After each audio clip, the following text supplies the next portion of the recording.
Tonight we continue with Chapter 8 and 9 of Pride and Prejudice. Chapter 8. At 5 o'clock, the two ladies retired to dress, and at 6:30 Elizabeth was summoned to dinner. To the civil inquiries which then poured in, and amongst which she had the pleasure of distinguishing the much superior solicitude of Mr. Bingley, she could not make a very favourable answer. Jane was by no means better.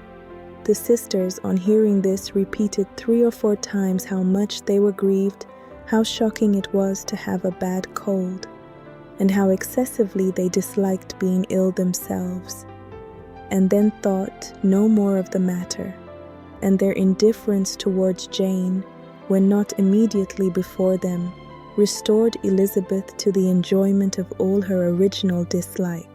Their brother, indeed, was the only one of the party whom she could regard with any complacency. His anxiety for Jane was evident, and his attentions to herself most pleasing, and they prevented her feeling herself so much an intruder as she believed she was considered by the others. She had very little notice from any but him. Miss Bingley was engrossed by Mr. Darcy, her sister scarcely less so, and as for Mr. Hurst, by whom Elizabeth sat, he was an indolent man, who lived only to eat, drink, and play at cards, who, when he found her prefer a plain dish to a ragout, had nothing to say to her. When dinner was over, she returned directly to Jane, and Miss Bingley began abusing her as soon as she was out of the room. Her manners were pronounced to be very bad indeed, a mixture of pride and impertinence. She had no conversation, no style, no taste, no beauty. Mrs. Hurst thought the same, and added, "She has nothing in short to recommend her but being an excellent walker. I shall never forget her appearance this morning. She really looked almost wild." "She did indeed, Louisa. I could hardly keep my countenance. Very nonsensical to come at all. Why must she be scampering about the country because her sister had a cold? Her hair so untidy, so blowsy."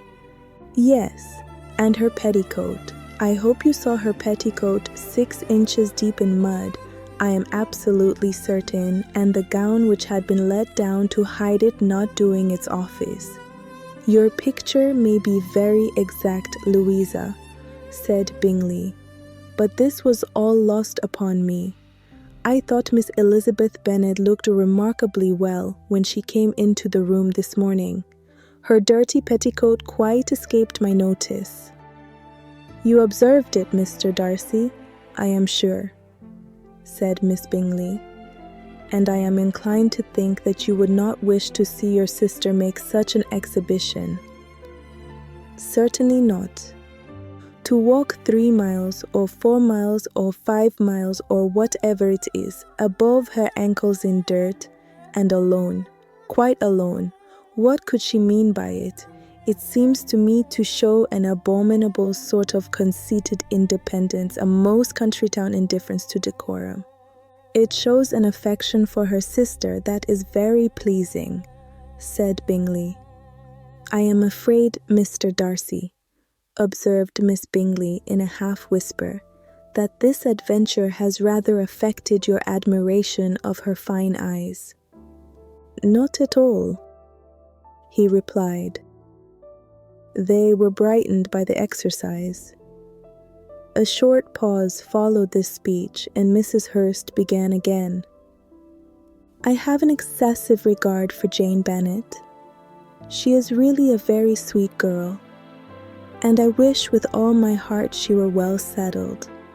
But with such a father and mother, and such low connections, I am afraid there is no chance of it. I think I have heard you say that their uncle is an attorney in Meryton." "Yes, and they have another, who lives somewhere near Cheapside." "That is capital," added her sister, and they both laughed heartily. "If they had uncles enough to fill all Cheapside," cried Bingley, "it would not make them one jot less agreeable." but it must very materially lessen their chance of marrying men of any consideration in the world, replied Darcy. To this speech Bingley made no answer, but his sisters gave it their hearty assent and indulged their mirth for some time at the expense of their dear friend's vulgar relations. With a renewal of tenderness, however, they repaired to her room on leaving the dining parlour, and sat with her till summoned to coffee. She was still very poorly, and Elizabeth would not quit her at all till late in the evening, when she had the comfort of seeing her asleep, and when it appeared to her rather right than pleasant that she should go downstairs herself. On entering the drawing-room, she found the whole party at loo, and was immediately invited to join them, but suspecting them to be playing high, she declined it, and making her sister the excuse, said she would amuse herself for the short time she could stay below with a book. Mr. Hurst looked at her with astonishment. "Do you prefer reading to cards?" said he.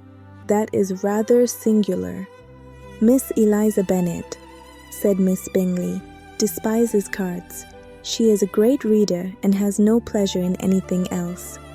"I deserve neither such praise nor such censure," cried Elizabeth. "I am not a great reader, and I have pleasure in many things." "In nursing your sister I am sure you have pleasure," said Bingley, "and I hope it will soon be increased by seeing her quite well." Elizabeth thanked him from her heart, and then walked towards a table where a few books were lying. He immediately offered to fetch her others, all that his library afforded. "And I wish my collection were larger for your benefit and my own credit. But I am an idle fellow, and though I have not many, I have more than I ever looked into." Elizabeth assured him that she could suit herself perfectly with those in the room. "I am astonished," said Miss Bingley, "that my father should have left so small a collection of books. What a delightful library you have at Pemberley, Mr. Darcy." "It ought to be good," he replied. "It has been the work of many generations."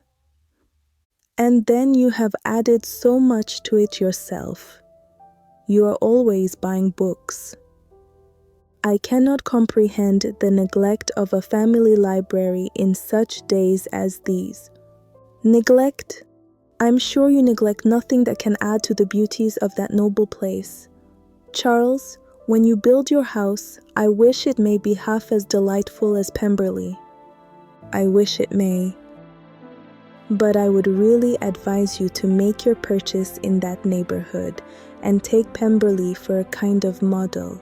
There is not a finer county in England than Derbyshire." "With all my heart. I will buy Pemberley itself, if Darcy will sell it." "I am talking of possibilities, Charles. Upon my word, Caroline, I should think it more possible to get Pemberley by purchase than by imitation." Elizabeth was so much caught by what passed as to leave her very little attention for her book, and soon laying it wholly aside, she drew near the card table and stationed herself between Mr. Bingley and his eldest sister to observe the game. "Is Miss Darcy much grown since the spring?" said Miss Bingley. "Will she be as tall as I am?" "I think she will. She is now about Miss Elizabeth Bennet's height, or rather taller. How I long to see her again. I never met with anybody who delighted me so much. Such a countenance, such manners, and so extremely accomplished for her age. Her performance on the pianoforte is exquisite." "It is amazing to me," said Bingley, "how young ladies can have patience to be so very accomplished as they all are." "All young ladies accomplished? My dear Charles, what do you mean?" "Yes, all of them, I think. They all paint tables, cover screens, and net purses. I scarcely know anyone who cannot do all this. and I am sure I never heard a young lady spoken of for the first time without being informed that she was very accomplished. Your list of the common extent of accomplishments, said Darcy, has too much truth. The word is applied to many a woman who deserves it no otherwise than by netting a purse or covering a screen, but I am very far from agreeing with you in your estimation of ladies in general. I cannot boast of knowing more than half a dozen in the whole range of my acquaintance that are really accomplished. Nor I am sure, said Miss Bingley. Then, observed Elizabeth, you must comprehend a great deal in your idea of an accomplished woman. Yes, I do comprehend a great deal in it. Oh, certainly, cried his faithful assistant. No one can be really esteemed accomplished who does not greatly surpass what is usually met with. A woman must have a thorough knowledge of music, singing, drawing, dancing, and the modern languages to deserve the word. And besides all this, she must possess a certain something in her air and manner of walking, the tone of her voice, her address and expressions, or the word will be but half deserved. All this she must possess, added Darcy, and to all she must yet add something more substantial in the improvement of her mind by extensive reading. I am no longer surprised at your knowing only 6 accomplished women. I rather wonder now at your knowing any. Are you so severe upon your own sex as to doubt the possibility of all this? I never saw such a woman. I never saw such capacity and taste and application and elegance as you describe united. Mrs. Hurst and Miss Bingley both cried out against the injustice of her implied doubt, and were both protesting that they knew many women who answered this description, when Mr. Hurst called them to order, with bitter complaints of their inattention to what was going forward. As all conversation was thereby at an end, Elizabeth soon afterwards left the room. Eliza Bennet, said Miss Bingley when the door was closed on her, is one of those young ladies who seek to recommend themselves to the other sex by undervaluing their own, and with many men, I dare say, it succeeds. But, in my opinion, it is a paltry device, a very mean art. Undoubtedly, replied Darcy, to whom this remark was chiefly addressed. There is meanness in all the arts which ladies sometimes condescend to employ for captivation. Whatever bears affinity to cunning is despicable.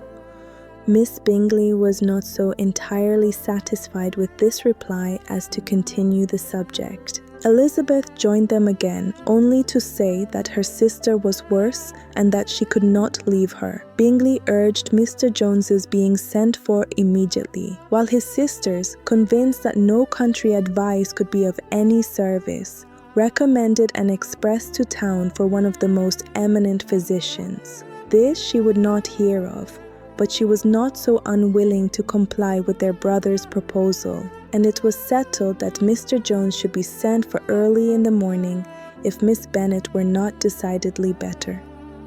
Bingley was quite uncomfortable. His sisters declared that they were miserable. They solaced their wretchedness, however, by duets after supper, while he could find no better relief to his feelings than by giving his housekeeper directions that every possible attention might be paid to the sick lady and her sister. Chapter 9. Elizabeth passed the chief of the night in her sister's room, and in the morning had the pleasure of being able to send a tolerable answer to the inquiries which she very early received from Mr. Bingley by a housemaid, and some time afterwards from the 2 elegant ladies who waited on his sisters. In spite of this amendment, however, she requested to have a note sent to Longbourn, desiring her mother to visit Jane, and form her own judgment of her situation. The note was immediately dispatched, and its contents as quickly complied with. Mrs. Bennet, accompanied by her two youngest girls, reached Netherfield soon after the family breakfast. Had she found Jane in any apparent danger, Mrs. Bennet would have been very miserable, but being satisfied on seeing her that her illness was not alarming, she had no wish of her recovering immediately, as her restoration to health would probably remove her from Netherfield. She would not listen, therefore, to her daughter's proposal of being carried home. Neither did the apothecary, who arrived about the same time, think it at all advisable. After sitting a little while with Jane on Miss Bingley's appearance and invitation, the mother and three daughters all attended her into the breakfast parlour. Bingley met them with hopes that Mrs. Bennet had not found Miss Bennet worse than she expected. "Indeed I have, sir," was her answer. "She is a great deal too ill to be moved. Mr. Jones says we must not think of moving her. We must trespass a little longer on your kindness." "Removed," cried Bingley. "It must not be thought of. My sister, I am sure, will not hear of her removal." "You may depend upon it, madam," said Miss Bingley with cold civility, "that Miss Bennet shall receive every possible attention while she remains with us." Mrs. Bennet was profuse in her acknowledgments. "I am sure," she added, "if it was not for such good friends, I do not know what would become of her, for she is very ill indeed and suffers a vast deal, though with the greatest patience in the world, which is always the way with her. For she has, without exception, the sweetest temper I ever met with. I often tell my other girls they are nothing to her. You have a sweet room here, Mr. Bingley, and a charming prospect over that gravel walk.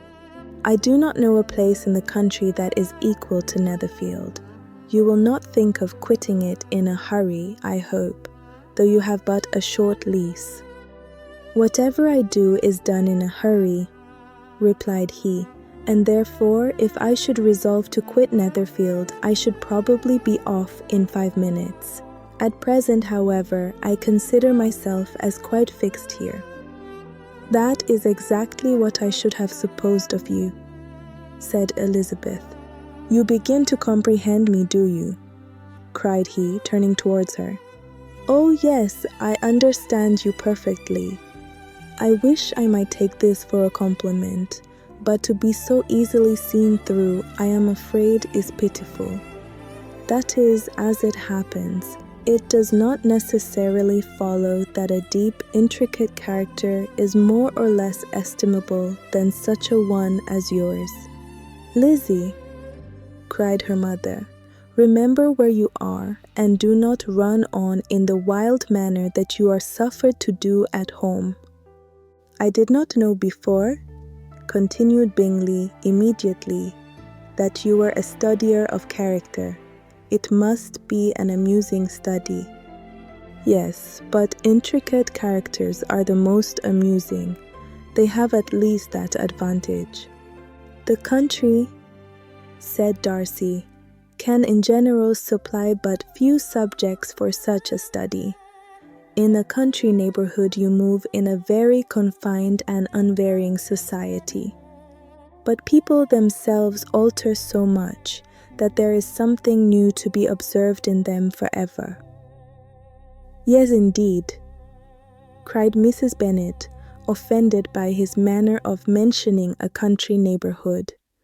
"I assure you there is quite as much of that going on in the country as in town." Everybody was surprised, and Darcy, after looking at her for a moment, turned silently away.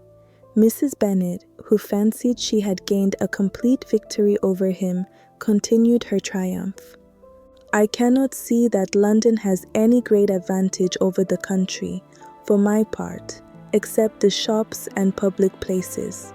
The country is a vast deal pleasanter, is not it, Mr. Bingley?" "When I am in the country," he replied, I never wish to leave it, and when I am in town it is pretty much the same. They have each their advantages, and I can be equally happy in either. Aye, that is because you have the right disposition, but that gentleman, looking at Darcy, seemed to think the country was nothing at all. Indeed, mamma, you are mistaken, said Elizabeth, blushing for her mother. You quite mistook Mr. Darcy. He only meant that there was not such a variety of people to be met with in the country as in town, which you must acknowledge to be true. Certainly, my dear, nobody said there were, but as to not meeting with many people in this neighborhood, I believe there are few neighborhoods larger. I know we dine with 24 families. Nothing but concern for Elizabeth could enable Bingley to keep his countenance. His sister was less delicate and directed her eye towards Mr. Darcy with a very expressive smile. Elizabeth, for the sake of saying something that might turn her mother's thoughts, now asked her if Charlotte Lucas had been at Longbourn since her coming away. Yes, she called yesterday with her father. What an agreeable man Sir William is, Mr. Bingley, is not he? So much the man of fashion, so genteel and so easy. He has always something to say to everybody. That is my idea of good breeding. And those persons who fancy themselves very important and never open their mouths quite mistake the matter. Did Charlotte dine with you? No. She would go home. I fancy she was wanted about the mince pies. For my part, Mr. Bingley, I always keep servants that can do their own work. My daughters are brought up differently, but everybody is to judge for themselves, and the Lucases are a very good sort of girls, I assure you. It is a pity they are not handsome. Not that I think Charlotte so very plain, but then she is our particular friend. She seems a very pleasant young woman, said Bingley. Oh dear, yes, but you must own she is very plain. Lady Lucas herself has often said so and envied me Jane's beauty. I do not like to boast of my own child, but to be sure, Jane, one does not often see anybody better looking. It is what everybody says. I do not trust my own partiality. When she was only 15, there was a gentleman at my brother Gardiner's in town so much in love with her that my sister-in-law was sure he would make her an offer before we came away. But, however, he did not. Perhaps he thought her too young. However, he wrote some verses on her, and very pretty they were. And so ended his affection, said Elizabeth impatiently. There has been many a one, I fancy, overcome in the same way. I wonder who first discovered the efficacy of poetry in driving away love. I have been used to consider poetry as the food of love, said Darcy. Of a fine, stout, healthy love it may. Everything nourishes what is strong already. But if it be only a slight, thin sort of inclination, I am convinced that one good sonnet will starve it entirely away. Darcy only smiled, and the general pause which ensued made Elizabeth tremble lest her mother should be exposing herself again. She longed to speak, but could think of nothing to say, and after a short silence, Mrs. Bennet began repeating her thanks to Mr. Bingley for his kindness to Jane, with an apology for troubling him also with Lizzie. Mr. Bingley was unaffectedly civil in his answer, and forced his younger sister to be civil also and say what the occasion required. She performed her part, indeed, without much graciousness, but Mrs. Bennet was satisfied, and soon afterwards ordered her carriage. Upon this signal, the youngest of her daughters put herself forward. The two girls had been whispering to each other during the whole visit. and the result of it was that the youngest should tax Mr. Bingley with having promised on his first coming into the country to give a ball at Netherfield. Lydia was a stout, well-grown girl of 15, with a fine complexion and good-humoured countenance, a favourite with her mother, whose affection had brought her into public at an early age. She had high animal spirits, and a sort of natural self-consequence, which the attentions of the officers, to whom her uncle's good dinners and her own easy manners recommended her, had increased into assurance. She was very equal, therefore, to address Mr. Bingley on the subject of the ball, and abruptly reminded him of his promise, adding that it would be the most shameful thing in the world if he did not keep it. His answer to this sudden attack was delightful to her mother's ear. "I am perfectly ready, I assure you, to keep my engagement, and when your sister is recovered, you shall, if you please, name the very day of the ball, but you would not wish to be dancing while she is ill?" Lydia declared herself satisfied. Oh yes, it would be much better to wait till Jane was well, and by that time, most likely, Captain Carter would be at Meryton again. "And when you have given your ball," she added, "I shall insist on their giving one also. I shall tell Colonel Forster it will be quite a shame if he does not."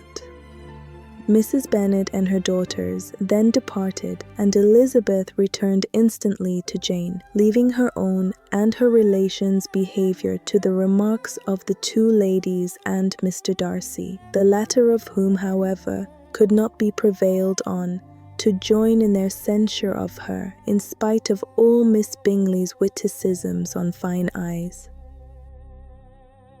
Thank you for joining me tonight. Sleep peacefully and see you in the next read.